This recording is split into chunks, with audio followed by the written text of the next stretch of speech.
Enggak. Jadi berarti mereka memahami Bukan begitu ya. Nah, di samping itu kita ini kan saya katakan bahwa kita sekarang ini juga kita dulu. Kita dulu ya kita sekarang juga akan datang. Nah, berapa juta tahun kita ini hidup tanpa baju. Nah, sekarang ini setelah pada generasi kita, waduh, tidak pernah lepas baju. Ya itu masih sakit. Dibiasakan tiap hari lepas baju. Nah, ini sehingga kita ini menyatu.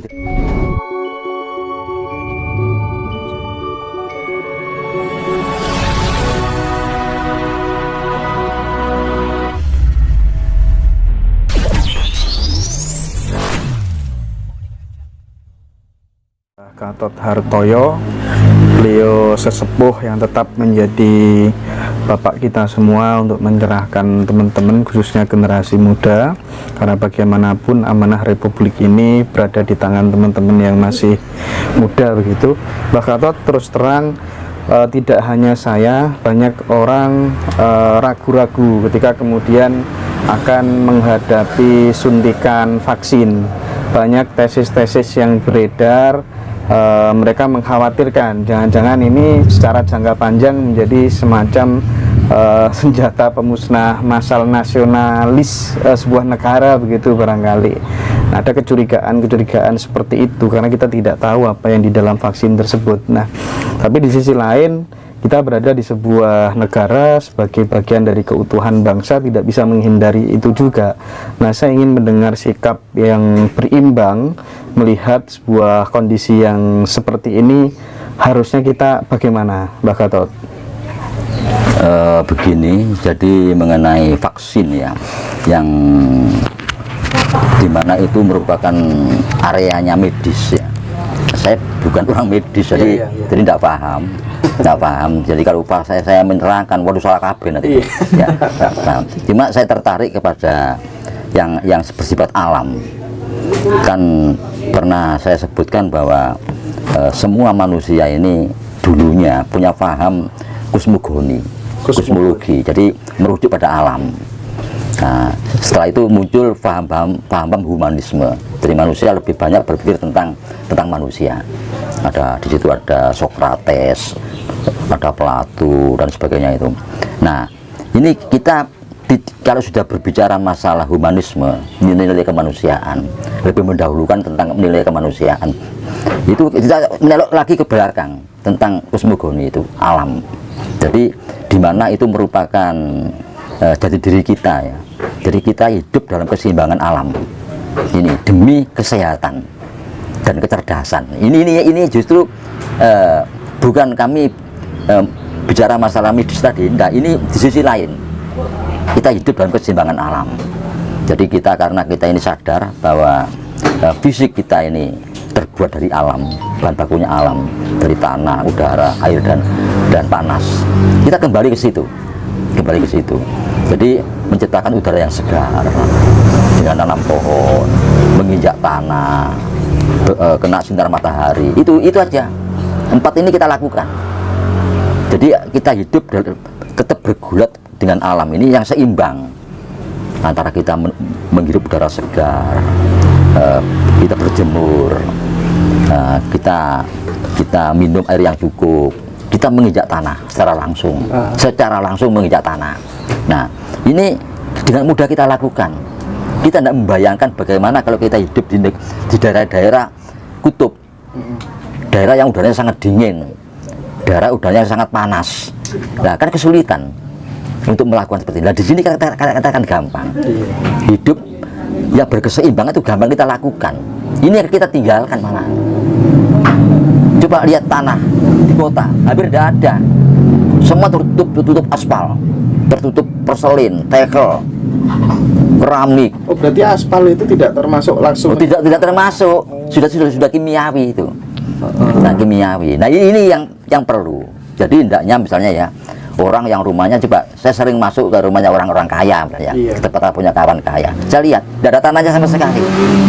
Di dalam jelas keramik, di luar keramik. Sudah ada apa tuh? Bata yang kotak itu yang buat jalan itu apa? Paving. Tidak ada. Tanah tidak ada. Nah ini terus gimana? Jadi energi tanahnya di mana? Iya, iya. Otomatis kurang sehat. Nah, ini harus ada hitung keseimbangan. Ya berkeseimbangan. Sementara mereka itu mencari keseimbangan di sini. Coba di Bali. Itu banyak orang Eropa datang ke sana untuk mencari keseimbangan ini. Dia terlontang di pasir. Iya, iya. Langsung kena ini. Air, tanah, panas. Kena semua. Lu kita ini tidak perlu ke sana, di ngarepe omah bisa. Kenapa tidak kita lakukan? Coba sekarang orang desa dulu, dalam setiap hari dia buka baju, entah sekian jam buka baju dia, jalan-jalan. Sekarang kita enggak. Jadi berarti mereka memahami Bukan begitu ya. Nah, di samping itu kita ini kan saya katakan bahwa kita sekarang ini juga kita dulu. Kita dulu ya kita sekarang juga akan datang. Nah, berapa juta tahun kita ini hidup tanpa baju. Nah, sekarang ini setelah pada generasi kita, waduh, tidak pernah lepas baju. Ya itu masih sakit. Dibiasakan tiap hari lepas baju. Nah, ini sehingga kita ini menyatu dengan alam. Artinya apa?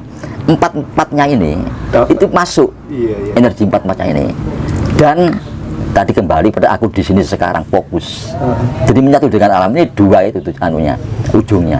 Satu dalam keseimbangan empat unsur alam, kedua fokus. Ini hanya menyatu dengan alam. Itu yang jarang kita lakukan. Andai kata kemudian ada perangkat desa atau kelurahan gitu ya datang ke sini, Mbak Gatot besok jadwalnya jenengan divaksin. Jawabannya Mbak Gatot bagaimana? Wah itu saya tidak bisa bicara itu. Nanti salah semua nanti saya tidak ngerti saya. Saya tidak paham itu. Salah semua. Enggak, barangkali itu saya sebenarnya pengen tahu aja Mbak Gatot berangkat atau enggak kira-kira gitu loh Mbak. Saya tidak bisa komentar itu. Oh, tidak bisa. Saya cuma ada komentar kalau kita tidak hidup bersama-sama dengan alam, artinya kita bersentuhan secara langsung dengan empat unsur alam, itu dikaitkan dengan apa ya, gejala-gejala yang sekarang, penyakit itu ya kurang pas. Yang pas itu harus menyatu dengan alam tadi dan fokus dua sosok ini. Makanya kan ya, saya berpikirnya kan kalau apa yang disampaikan Mbak Gatot tadi kan langkah preventif pencegahan supaya imunitas kita benar-benar kuat, tidak terserang virus dan lain sebagainya gitu. Terus kemudian ya wong kita ini nggak kena apa-apa gitu kan, terus tiba-tiba disuntik begitu kan. Yang namanya orang kan ada keraguan-raguan ya lah ya. Tapi oke lah, paling enggak sudah ada treatment dari Mbak Gatot Hartoyo bahwa kalau kita pengen sehat gitu kan, kembali ke kosmogoni tadi, kosmologi ya. Ke kosmologi gitu dan fokus. Itu ya dua hal ini yang pokok. Fokus itu wujudnya apa, Pak? Seperti saya terangkan yang lalu, saya di sini sekarang itu. Betul. Itu. Oke. Jadi contoh ya, kita coba lepas baju, jalan-jalan di tempat yang sepi, di tanah. Nah, tapi pikiran ngelambrang kemana-mana. Oh iya. Nggak fokus pada jalan, ya nggak menyatu dengan alam namanya itu.